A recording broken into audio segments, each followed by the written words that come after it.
everyone, welcome to another Thursday's edition of CC's Core Conversations. Chloe here again. Most of you are probably getting sick of my face because I'm on a lot of these, but I'm here with my coworker Beth today. I'll let her introduce herself. Hi there, my name is Beth Nicholson. I, as you can tell, work with Chloe here at CC's, and I'm part of the pelvic health physical therapy team. I've been here for almost 3 years now, but I've been a PT for quite some time, almost 20, so I'm dating myself a little bit. But have experience working in pelvic health for both men and women, as well as my specialty right now is in lipidema treatment, as well as pelvic health stuff. So.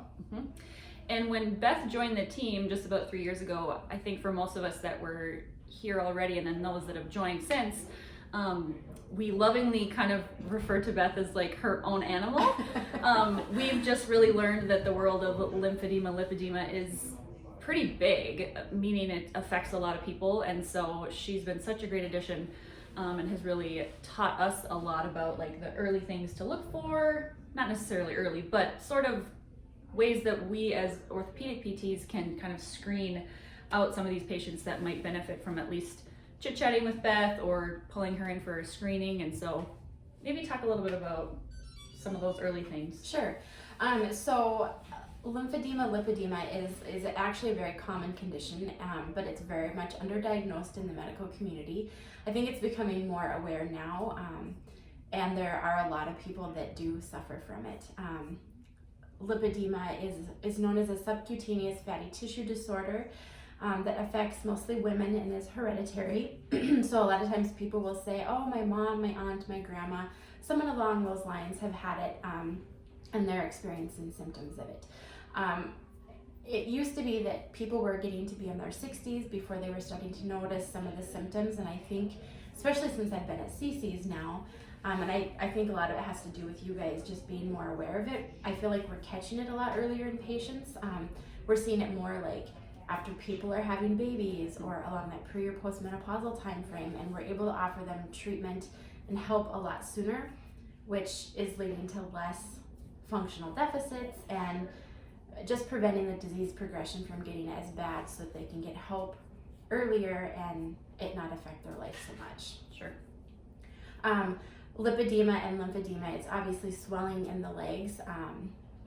I have seen it affect arms, especially through the trunk, the buttocks, and obviously if those areas are affected, your groin is probably going to be affected too. Patients will report heaviness, fullness, pain, aching, burning, difficulty walking, going up and down steps, lifting their leg in and out of the bed or the car, things like that that really impact them and what they can do.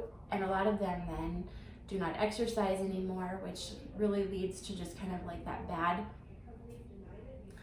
cascade of events. Yes, kind of, yeah. Exactly. And really, as we all know, it's very, very important that we start maintaining good, healthy body weight and muscle mass in our 40s, because that's when we unfortunately start losing it. And if these patients don't get help, again, like Chloe just said, it just is a cascade effect, and it can make them a lot worse a lot quicker, and we want to try and avoid that from happening. So I want to help with that. I help decrease the fluid and the swelling in their legs, decrease pain, decrease the edema, and then we work on strengthening and kind of getting them back into those functional routines that they need to be able to hopefully then get stronger and return to their prior lifestyle. All right, I think kind of as an intro to some of Beth's world, we'll probably end it there. As you guys have now sat through a few of these, please keep bearing with us as we get better and stumble on our words and things like that. We're not influencers, we're just PTs trying to help spread useful information and education. So tune in next time and watch for more of Beth specific videos.